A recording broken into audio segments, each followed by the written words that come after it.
चेन्नई, जिसका नाम पहले मद्रास हुआ करता था, बहुत समय पहले वहाँ एक ब्राह्मण रहा करता था। आज के समय कुछ कहा नहीं जा सकता है, लेकिन पहले कहा जाता था कि सरस्वती और लक्ष्मी जी की आपस में नहीं बनती है, इसलिए वह सरस्वती का पुजारी ब्राह्मण निर्धन था। वह प्राचीन परंपरा के अनुसार शिष्यों को पढ़ाता था। गुरुकुल की परंपरा के अनुसार शिष्य उसके लिए गांव-गांव जाकर भिक्षा मांगते। भिक्षा में जो भी मिलता था उसी से उनका गुजारा हो रहा था। ब्राह्मण की पत्नी के बच्चा होने वाला था।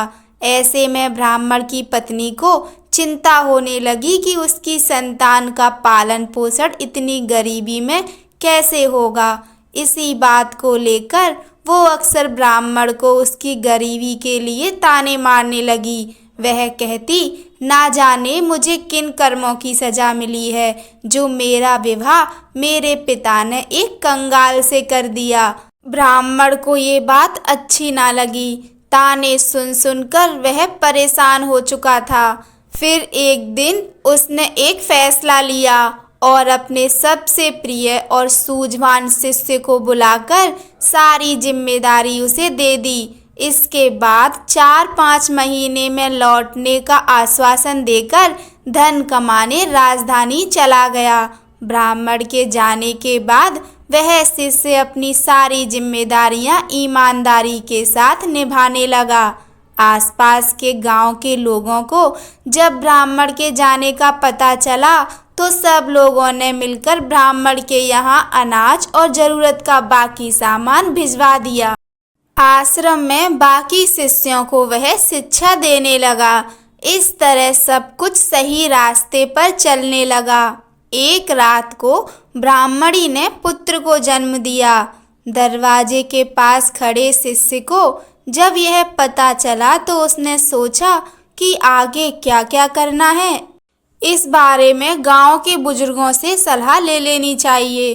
वह जाने ही वाला था कि इतनी देर में वहां एक दुबला पतला ब्राह्मण लाठी के सहारे चलते हुए वहां आया। उसकी वेशभूषा देखकर शिष्य को लगा शायद वह कोई भिखारी है। शिष्य बोला, ओ बाबा, कौन हो तुम? आधी रात को यहाँ कैसे आना हुआ?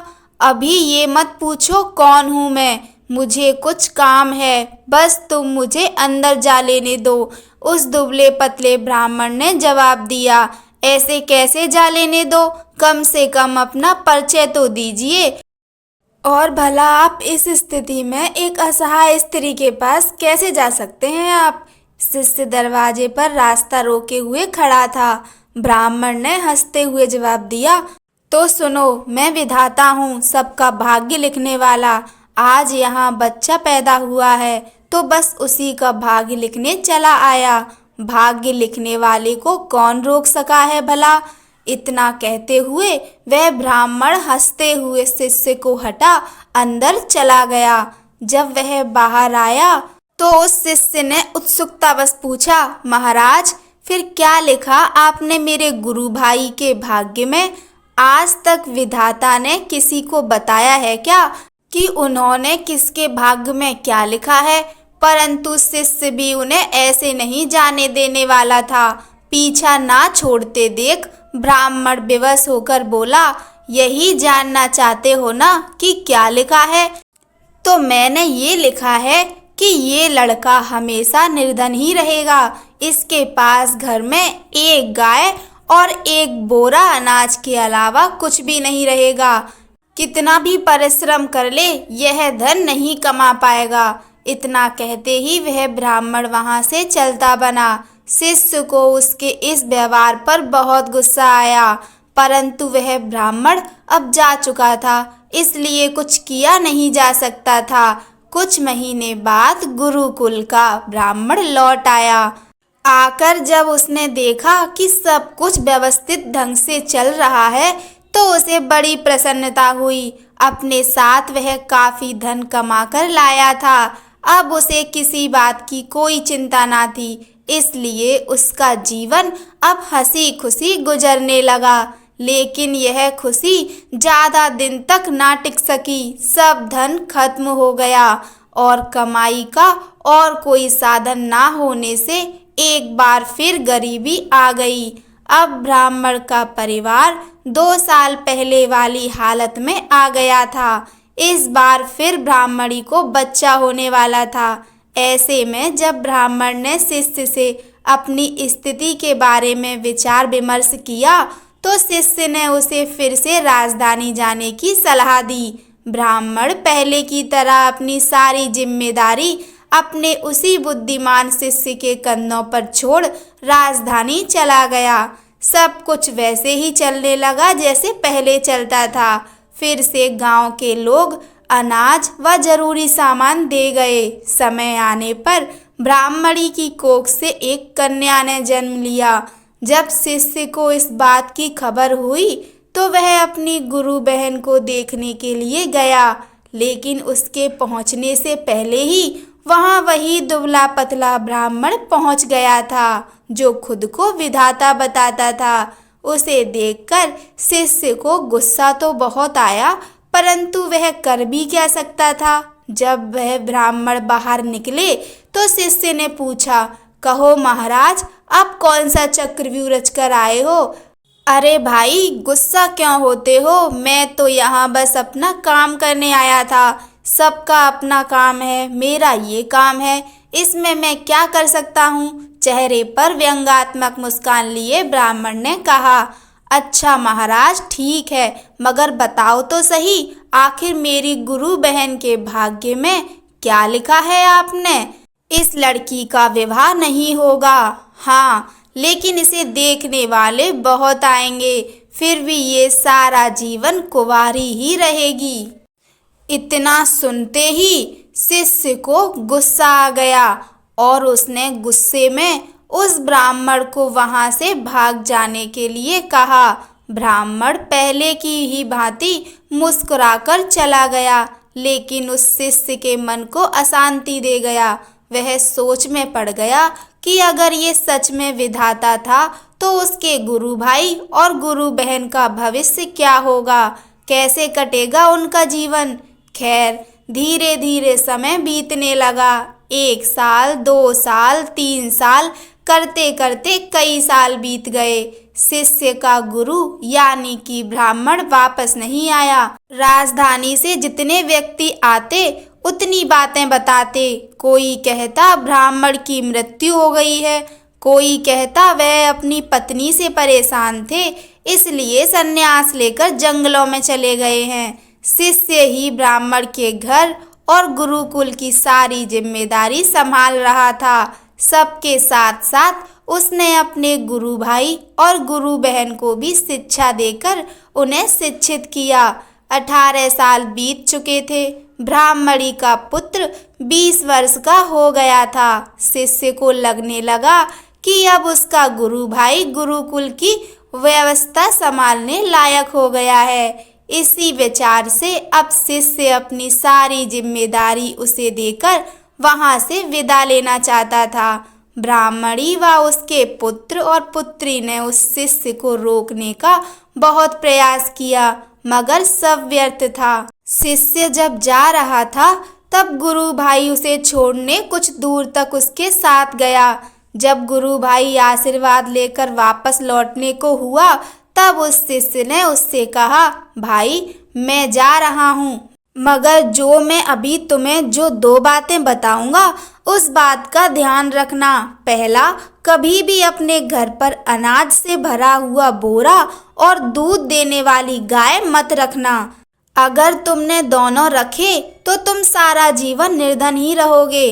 दूसरा, जब भी कोई व्यक्ति तुम्हारी बहन के विवाह के संबंध में बात करने आए तो उन्हें 100 सोने की मोहरें लेकर आने को बोलना, और जब वो 100 मोहरें तुम्हें दे दे तभी अपनी बहन उन्हें दिखाना।